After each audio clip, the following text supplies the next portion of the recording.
Olá, professores, tudo bem? Hoje nós estamos aqui de novo para falar um pouquinho sobre educação especial com vocês.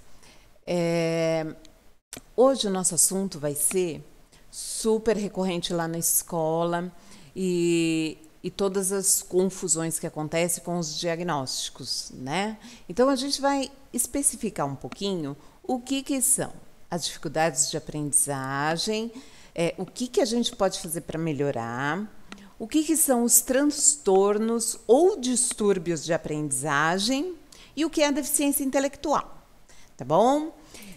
Então, a nossa conversa de hoje vai ser sobre esses 3 aspectos super diferentes, tá? Então, vamos lá. Essa é a nossa equipe de educação especial, né, com 2 PCNPs, 4 supervisores trabalhando na área legal e na área pedagógica, e mais 2 supervisores, que não aparece o nome deles aí, mas é a supervisora Gislene e a Rosemarie, que trabalham com a atribuição de aulas específica da educação especial, tá bom? Com as suas particularidades. Então, nosso assunto eu já adiantei para vocês, né? Dificuldade de aprendizagem e os distúrbios e transtornos de aprendizagem e deficiência intelectual. 3 coisas diferentes. Então, aí, né? Quando o aluno não aprende, né? A família aponta para a gente, a escola aponta para a família, e a criança fica ali perambulando nesse limbo, cheio de um culpando o outro, sem a gente procurar entender o que está acontecendo aí com essa criança, né, com esse aluno. Então, para a gente entender as diferenças, a gente precisa partir de um princípio, né? Cada uma dessas designações aí, né? Transtorno de aprendizagem, dificuldade de aprendizagem e deficiência intelectual são 3 coisas distintas, tá? Nós vamos perpassar, inclusive, pelo CIDS, né? Que é aquele Código Internacional de Doenças. Então, vamos lá. Precisamos saber identificar, diferenciar e compreender o distúrbio de aprendizagem, a dificuldade de aprendizagem e a deficiência intelectual, né?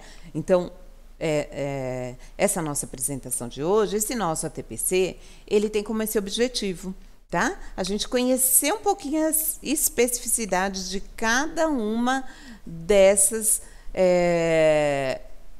ocorrências dentro da escola.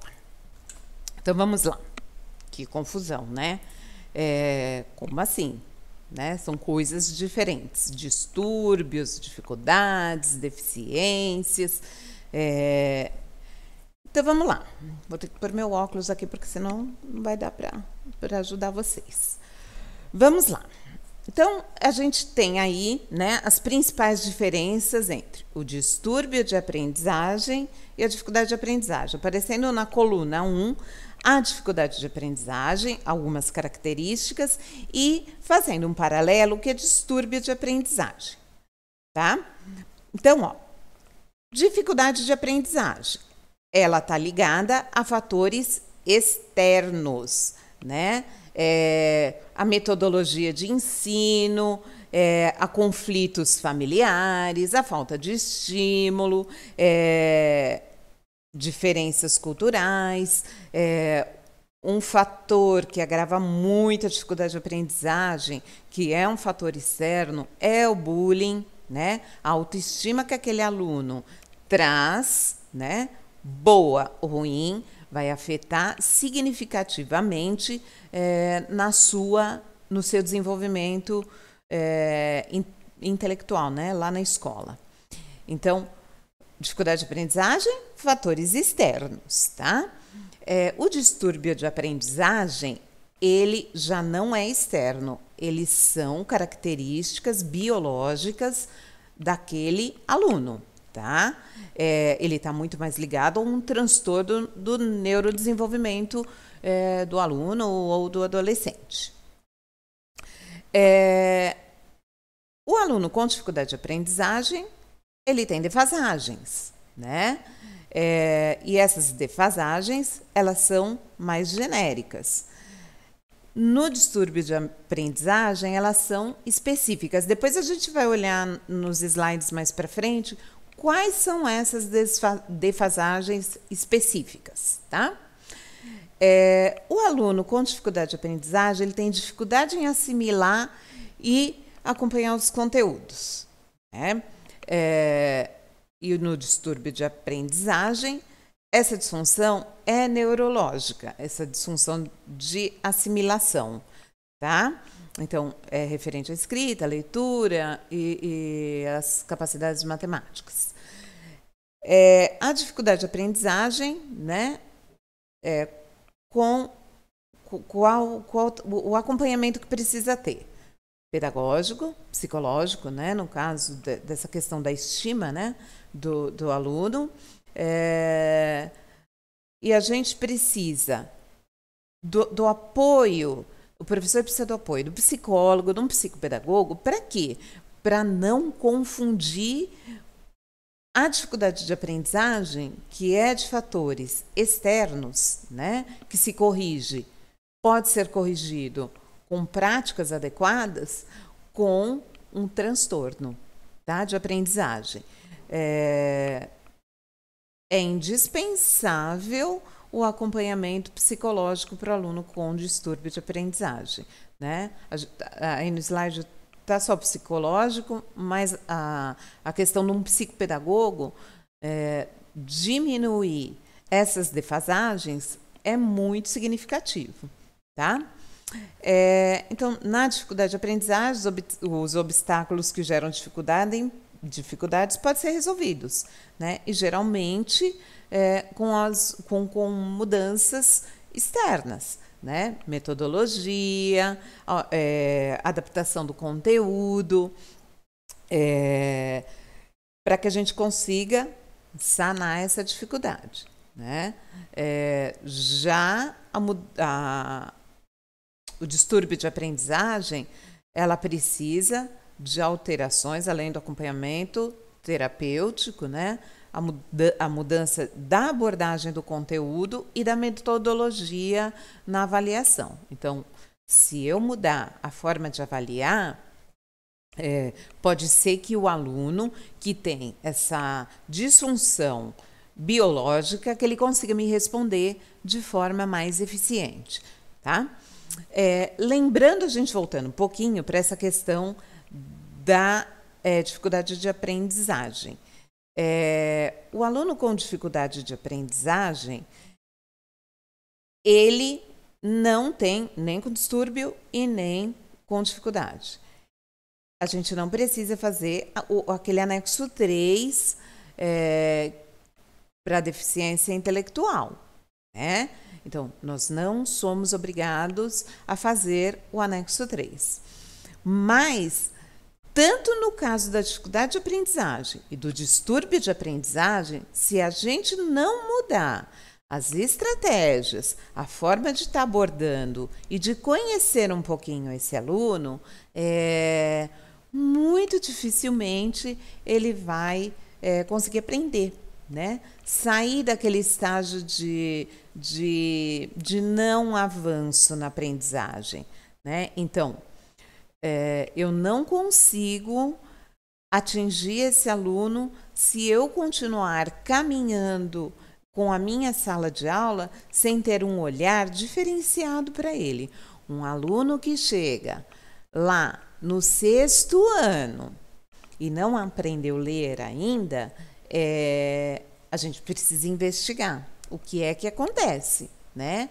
E a gente já conversou sobre isso, que a gente sabe muita coisa, né? Nós, como professores, a gente entende muito mais coisas do que o médico. É a gente que sinaliza as coisas que podem acontecer com esse aluno, né? Se eu mudei de estratégia, eu trato tudo isso como dificuldade de aprendizagem, né? Mas eu percebo que ele não consegue avançar nem com isso, pode ser que ele tenha um distúrbio de aprendizagem, né? Ou pode ser até que ele tenha deficiência intelectual, né? E os problemas eles surgem lá na escola, né? Eles não surgem muitas vezes em casa, né?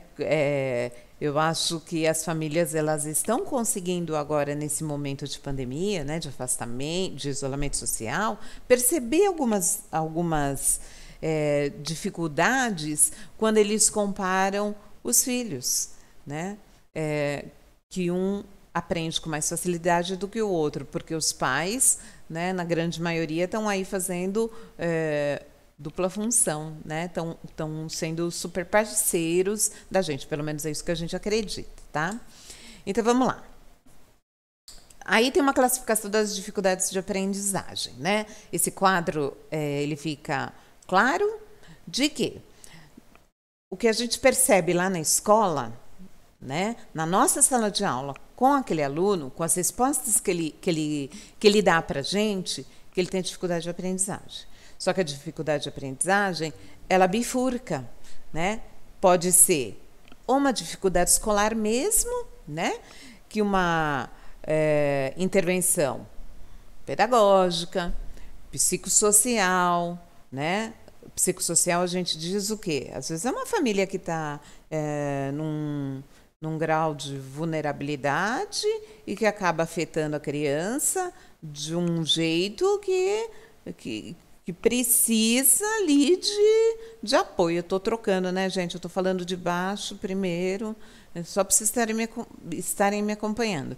Então, eu estou indo para baixo, tá? Dificuldade de aprendizagem, dificuldade escolar, apoio psicossocial, né? Por isso que a gente tem, muitas vezes, quando a gente percebe a dificuldade de aprendizagem e alguns comportamentos do aluno, a gente senta com a família, né? A equipe de educação especial senta com algumas famílias e vê aí o histórico da família, sabe o que está acontecendo, quando já vem um retorno do posto-saúde, que a criança dificuldade de aprendizagem do posto-saúde, né? Posto-saúde, manda para pai, a pai avalia, daí o menino vem. Não, ele não tem, ele tem dificuldade de escolar mesmo, né? É dificuldade de aprendizagem que ele tem, não tem deficiência intelectual, ele não tem nenhum distúrbio de aprendizagem, então a gente passa a investigar esse aluno com alguns apontamentos dessa avaliação. E, geralmente, a gente tem essa questão social, quando existe a vulnerabilidade, a gente tem grupos de apoio que apoiam a educação, que são esses centros sociais mesmo, né, que tem na região, em cada bairro, tá bom? Ou o aluno tem um distúrbio de aprendizagem, né? Isso daí é uma disfunção do sistema nervoso central, específico ou não específico, né? Isso quem vai dizer é a equipe que faz a avaliação. Estamos passando de quadro aí, né? A gente conhecer um pouquinho o aluno com dificuldade de aprendizagem, é aquele aluno que eu vou tirar um pouquinho a minha imagem para vocês conseguirem olhar aí. Não, acho que tá bem claro aí. Eu coloquei aí alguns transtornos ou distúrbios de aprendizagem. Eu só vou citar, tá, gente? Para a gente não se estender demais e não ficar cansativo. A desortografia, né? Que é a transformação do som em símbolo gráfico que corresponde. Então, ele, quando faz essa transformação, ele carrega alguns erros. A dislexia, né? A dislexia é um caso bastante comum, é um distúrbio da linguagem, da leitura. E eu queria aproveitar a dislexia, né? Esse distúrbio de aprendizagem.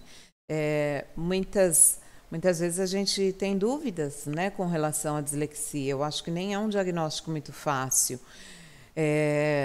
Os diagnósticos de transtorno de aprendizagem, eles são dados no DISAPRE na Unicamp, né? Quando o posto de saúde ou já passou papai, o aluno apresenta um distúrbio de aprendizagem, quem faz esse diagnóstico geralmente é lá no DISAPRE da Unicamp.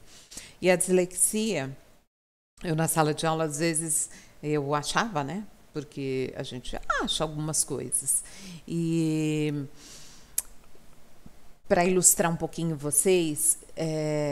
para vocês, existe um filme que chama Como Estrelas na Terra. É um filme indiano muito bom, muito bom. E ele conta a história de um aluno disléxico que um professor assume a sala de aula dele, né? O menino tem uma autoestima bastante comprometida, uma família bastante comprometida, e ele ilustra bem essas dificuldades, tanto que a criança passa, como lá na escola, como a família passa, e a abordagem desse professor, né? E ele é muito legal, chama Como Estrelas na Terra. Ele tinha no Netflix, tá?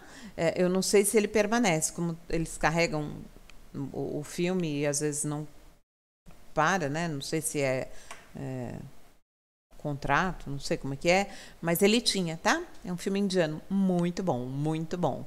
Vale a pena assistir para vocês entenderem um pouquinho da dislexia. A disgrafia, né? A disgrafia ela está muito mais ligada ao ato motor da escrita ilegível. A discalculia, que é a dificuldade da simbologia matemática, tanto do cálculo como a resolução de problemas. Então, é uma dificuldade ligada à matemática, à transcrição dos números, dos sinais da matemática. Aí tem outros, né? A dislalia, que afeta a produção, a representação mental dos sons da fala determinada língua, né? Desvio fonológico. O apoio, no caso da dislalia, o fono ajuda muito, tá bom? Outro transtorno bastante conhecido da gente é o TDAH, né? Que é o transtorno de déficit de atenção e hiperatividade, que fala da tríade, né? Sintomatológica, que é o aluno que tem TDAH, ele tem o déficit de atenção, a hiperatividade e a impulsividade, né? Isso a gente vê muito lá na sala de aula, e isso é muito confundido com a dificuldade. O TDAH é muito confundido às vezes, como ele tem CID, né? E a gente vê muito esse CID, um aluno com deficiência intelectual. Não é, tá? É um transtorno. O distúrbio de processamento auditivo central é quando o aluno, ele ouve, então ele não é um deficiente intelectual, ele não pode frequentar a sala de recursos, o que ele precisa, ele ouve, tá? Então, tem clareza no que ele ouve, ele só não consegue decodificar aquilo que ele está ouvindo. Então, ele traz, né, esse distúrbio, é um distúrbio de aprendizagem. O aluno, ele ouvindo, ele não entende, ele não compreende a mensagem que ele recebe, então ele não consegue aprender, tá? Intervenções com relação, que a gente chama do PAC, né? Processamento Auditivo Central. O acompanhamento desse aluno tem que ser com fono. Sem o apoio da fono, esse aluno não consegue atingir, avançar nas suas, pedagogicamente, tá? Então, é imprescindível para o aluno com PAC, né, com distúrbio do processamento auditivo central, o acompanhamento de um fonoaudiólogo. O TOD, relativamente um diagnóstico recente, né, também é um transtorno, o opositivo desafiador, e ele está associado também como um distúrbio ao sistema nervoso central, onde esse aluno, onde essa pessoa, né, a gente percebe lá na escola, quando eles chegam, que ele tem uma dificuldade bastante grande em seguir regras, né? Tudo aquilo que a gente Propõe para os outros, ok, mas para aquele aluno ele tem uma dificuldade imensa, né? Lembrando que os diagnósticos, quando existe o diagnóstico, quando o médico, o neurologista, o psiquiatra, ele dá o diagnóstico, por mais difícil que a gente entenda que seja complicado lá na sala de aula, existem as questões neurológicas que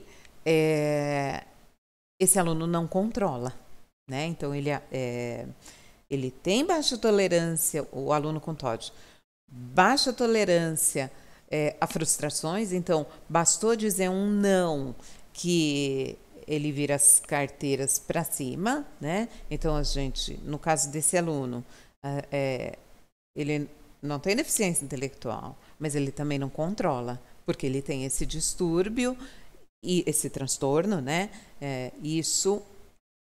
A gente tem estratégias, né? Nunca expor esse aluno publicamente, falar com ele sempre de forma paciente, num tom de voz um pouco mais baixo. E eu acho que quando a gente fala em transtorno de aprendizagem ou dificuldade de aprendizagem, eu acredito muito, isso é uma fala minha, tá? Eu creio muito na empatia, né? O aluno, quando ele se sente visto, acolhido,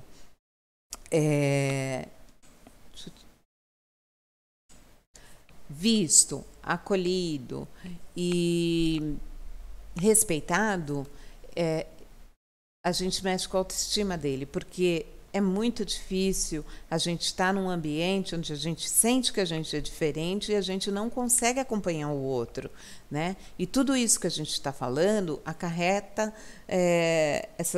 tanto a dificuldade de aprendizagem como os distúrbios, né? Porque a gente não está falando de deficiência intelectual ainda, tá? Nós estamos falando de dificuldade de aprendizagem, de distúrbio e transtorno da aprendizagem.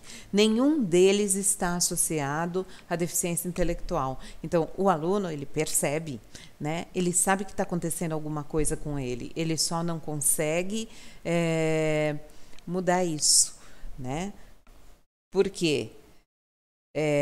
Porque é uma coisa neurológica dele, no caso do distúrbio.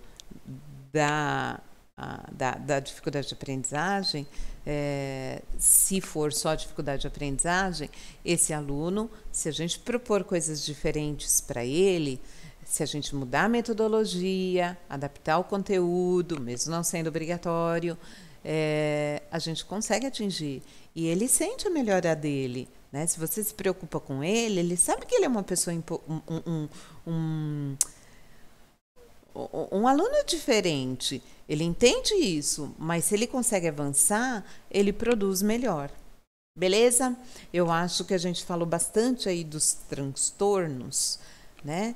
E então a gente vai aí falar um pouquinho sobre a questão da deficiência intelectual. A deficiência intelectual, assim como dificuldade de aprendizagem e distúrbios e transtornos de aprendizagem, é um outro segmento que tem aí dentro da escola. Nós temos cerca de 75% dos nossos alunos público-alvo da educação especial, eles têm a deficiência intelectual. A grande diferença dos casos anteriores que nós conversamos e da deficiência intelectual, né, é que o aluno com deficiência intelectual associado a outra deficiência ou não, ele passa a ser público da educação especial. E ser público da educação especial, como a gente já conversou, esse aluno ele tem alguns direitos garantidos na nossa resolução. Então, que direitos são esses? Ele pode frequentar a sala de recursos, né? Na sala de recursos vai ser feita uma avaliação inicial, né? Para detectar, né? quais são as habilidades que ele já tem desenvolvida e as habilidades que ele ainda não tem desenvolvida. E depois o professor da sala de recursos, quando esse menino passa a ser atendido na sala de recursos, o professor ele traça, a partir da sua avaliação inicial, ele traça um plano de atendimento individual, né, que é o anexo 2. Então, o anexo 1 da instrução da CEGEB é a avaliação inicial, para a gente saber o que é que o menino precisa das habilidades de comportamento adaptativo ser trabalhadas, e aquilo que o anexo 2, o que eu vou propor para ele. Beleza?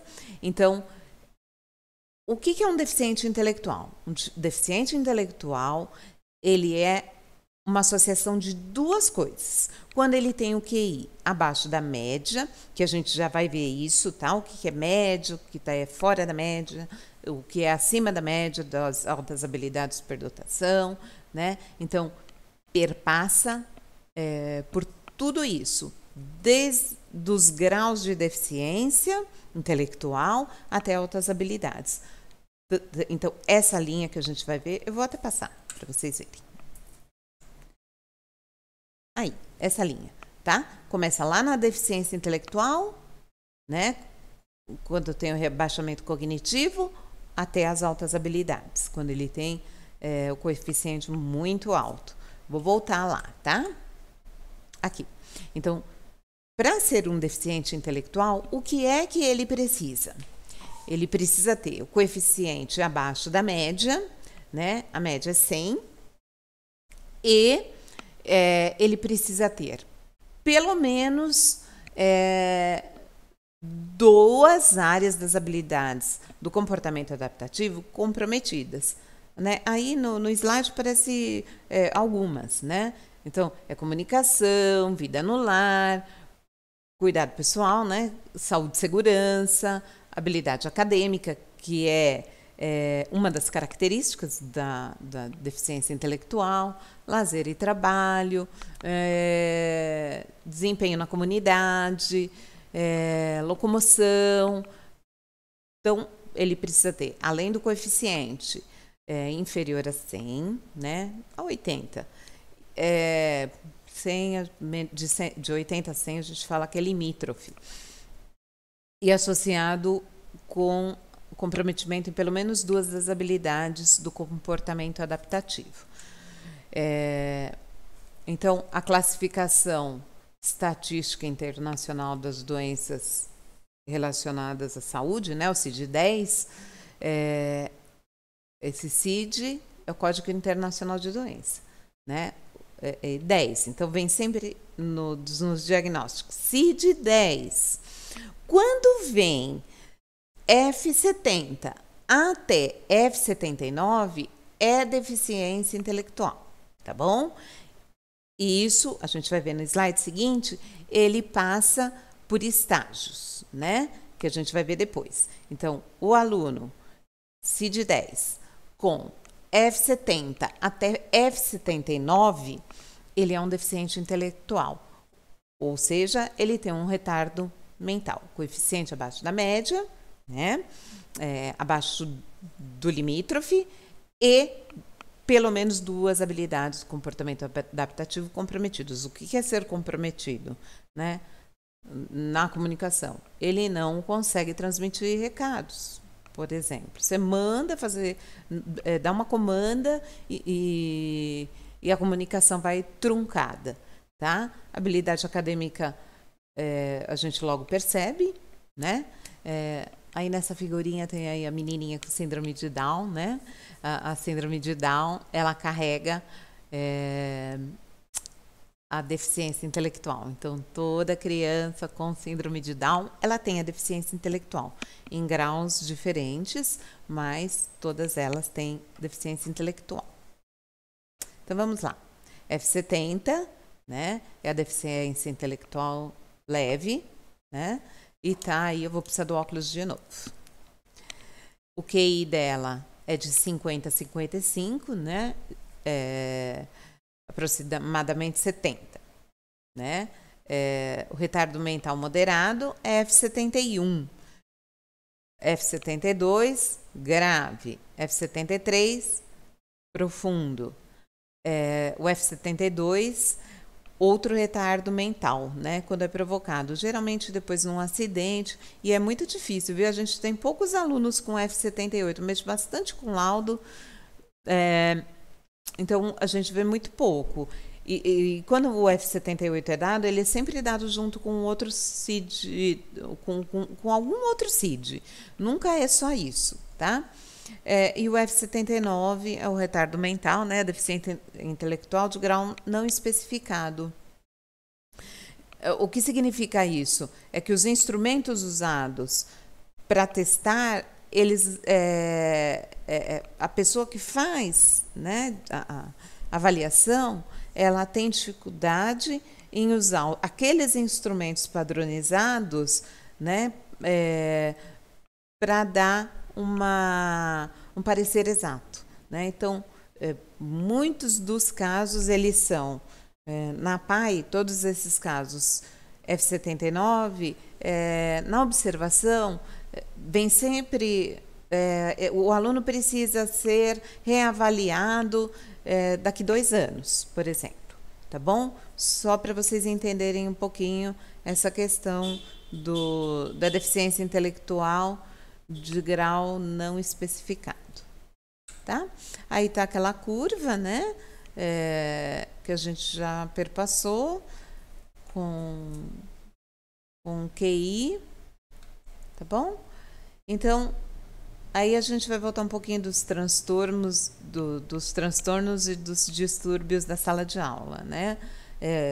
O que métodos, porque cai no colo da gente, né, na escola, o que a gente, de que forma esses alunos eles têm um melhor aproveitamento, né? Quando a gente trata, faz atividades muito ligadas a figuras e desenhos, a música, as atividades de informática, né? Eles têm um bom desenvolvimento em atividades no computador e eles se destacam e se desenvolvem melhor na prática de esportes, tá? A gente vê bastante isso, assim, quando a gente passa na escola e tem alguns desses casos aí de distúrbio de aprendizagem. Basta a gente falar do aluno com TDAH, né? Como ele sossega, vamos dizer assim, quando a gente faz atividades que envolvem computador, como ele sente e fica, tudo bem que às vezes ele é intolerante, porque ele quer um computador só para ele, né? Geralmente o aluno com TDAH, ele não tem só impulsividade, essa dificuldade em se concentrar, de atenção, de hiperatividade, ele também é até intolerante à frustração, então ele nunca quer dividir, mas como, pensando nisso, o quanto essas atividades, né, esses métodos que a gente está falando, computador, figuras, desenhos, as imagens, os esportes, o quanto eles se destacam, né? Então vamos lá, algumas estratégias de como trabalhar com esses alunos. Vocês aí vão conseguir pausar o vídeo para poder estar falando, senão a gente se estende demais, né? O trabalho com projetos, porque quando a gente trabalha com projetos, ele tem ideia de como começa, de como termina, né? A gente não começa nenhum projeto, a primeira etapa de um projeto é participar o aluno, o nome daquele projeto, as etapas do desenvolvimento e qual vai ser o produto final do projeto. Então, trabalhar com projeto ajuda muitos alunos com transtornos de aprendizagem. Modificar o material didático, assim como a gente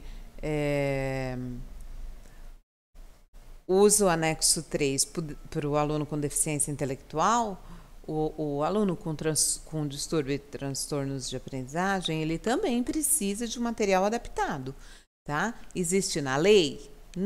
Não existe na lei, porque o aluno com distúrbio E o transtorno, ele não faz parte do público-alvo da educação especial, que atinge diretamente o aluno com deficiência intelectual. Beleza? Mas ele precisa que seja revisto o conteúdo para ele. O material concreto também, assim como para o deficiente intelectual, né? A compreensão dele é mais fácil quando é usado material concreto. Diversificar os conteúdos, né? Tudo. É isso que a gente já falou várias vezes, né? Se a gente não pensar em mudar, a gente não consegue atingir, tá bom? Utilizar jogos que não precisa ser necessariamente comprados, eles podem ser construídos. Trabalhar em grupos ajuda muito, e o diálogo e a valorização. Então, como a gente está falando dos transtornos, a gente pensa naquele menino muito agitado que a gente tem lá na sala e que não consegue aprender por conta disso, né? Inserir ele em trabalhos em grupo, onde ele vai ter uma parcela de contribuição nesse grupo, né? O professor designa ele para uma parte da atividade. Olha, você vai fazer tal coisa, né? E aquilo que a gente já conversou, né, gente? Sem diálogo e sem valorização, a gente dificilmente vai conseguir atingir, seja lá quem for, né? A gente fala do coordenador, a gente fala do professor, a gente fala do pai, do aluno, né? E a gente está, acho que, hoje vivendo muito isso, né? Durante esse tempo de isolamento social. Valorizar o pouco que essas famílias estão fazendo com todos os alunos é primordial, né? A gente valorizar que a grande maioria dos pais, porque da educação especial a gente fez esse levantamento e a gente tem aí, estamos com por volta de 80% dos nossos alunos que estão matriculados nas salas de recurso em contato direto com os nossos professores, né? Isso é uma devolutiva para a gente, né? Então, valorizar o professor, valorizar a criança, valorizar os pais nesse momento, contribui muito para a gente, quando a gente olha para o outro com solidariedade, né? E ninguém dá o que não tem. E talvez a gente quisesse um pouquinho mais, né?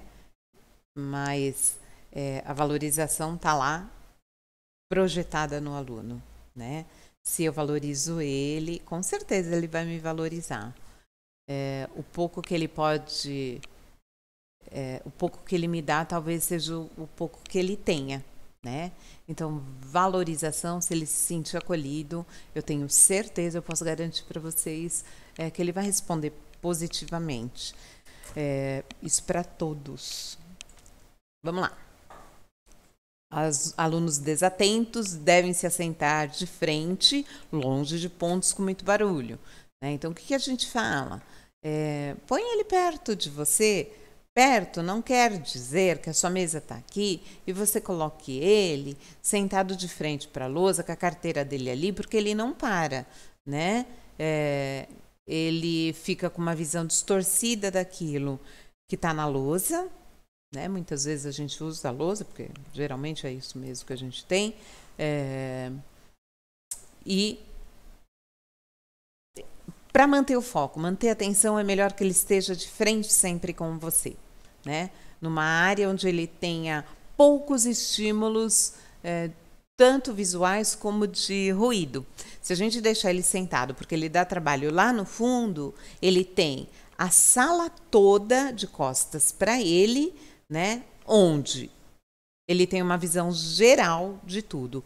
Então, a desatenção dele, né? O foco de atenção dele é muito mais difícil do que se eu colocar ele na frente, né? Que ele vai ter a lousa, o professor e alguns amigos ali do lado dele, tá? mudança do tom de voz, né? Procurar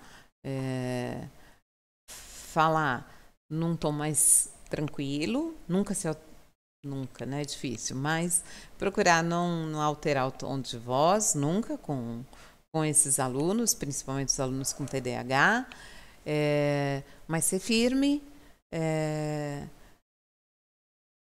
reforçar as questões de regras e de limites e de respeito, tá bom? Aí tem uma outra dica, né? Os resumos, que eles funcionam muito bem. Às vezes o aluno não dá conta de ver aquele montão, mas se a gente pausar, não é relacionar, especificar aquilo que é mais importante, pontos mais importantes, né, de forma mais sistemática, para ele melhor, tá bom? Orientar a estudar um pouco mais, né, que eu acho que nada mais é do que a lição de casa, né? Ele ali na escola, a gente passou alguma comanda para ele, procurar estimular ele dar continuidade, avançar um pouquinho mais, com um pouquinho mais de desafio lá na casa dele.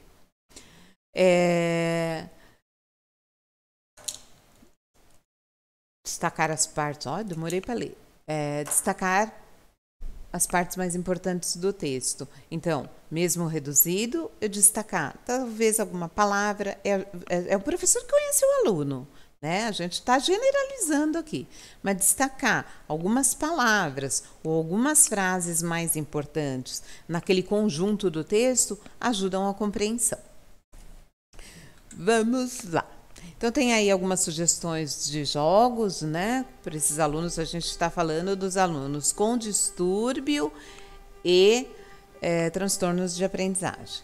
Então, tem xadrez, a trilha, damas, jogo da memória, quebra-cabeça. Aí tem algumas sugestões de jogos e algumas atividades. O Tangram, né? Jogos online. Então, aí aparece... Nós colocamos aí para vocês um site, né? Um endereço que de Tangram. Outro aí dos jogos online, né?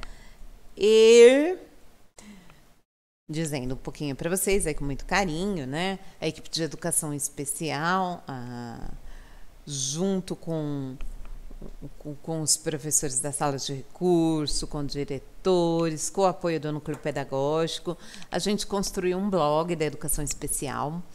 E nele, além dos documentos orientadores, se vocês tiverem dúvida, o endereço está aí, tá bom? Do nosso site, do nosso blog.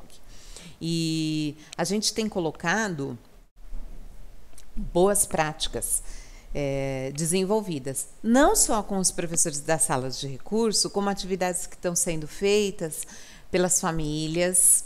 Então, é encaminhado para a gente. Aí está meu telefone, o da Ivane, a gente tem o e-mail da gente, o institucional. Qualquer coisa, muita gente tem os nossos contatos, né, principalmente o meu, que estou mais tempo na educação especial. Encaminhe para a gente. Então, no nosso blog tem atividades desenvolvidas, comandas da escola, né, da professora e a criança realizando lá em casa. Tem jogos preparados por equipes de escolas que não têm salas de recurso, mas as equipes estão preparando jogos para as famílias irem retirar. Então, vale a pena vocês darem uma olhada, tem bastante ideia. Ele tem as janelinhas, o lugar certinho lá onde vocês têm os documentos orientadores, todas as nossas... os nossos ATPCs estão sendo gravados lá também, então vale a pena vocês darem uma conferida no blog, que ele está, além de muito bonitinho, muito bem feitinho, com o maior capricho pela Ivânia, que fez a confecção dele. Vale a pena vocês darem uma olhadinha, bom? E contribuições não é só para professor de sala de recursos, tá? Ele é aberto para todo mundo. É um blog aí inclusivo para todos, tá? Claro que como ele é da educação especial, né, do público-alvo da educação especial, são atividades feitas para os nossos alunos. E outra coisa importante do blog, tudo que a gente coloca no blog, a gente precisa que envolva a imagem da criança ou da mãe, ou se tem alguma gravação que a família fez, tem o irmãozinho junto, a gente precisa que seja enviado no nosso e-mail institucional, ou no nosso WhatsApp, né?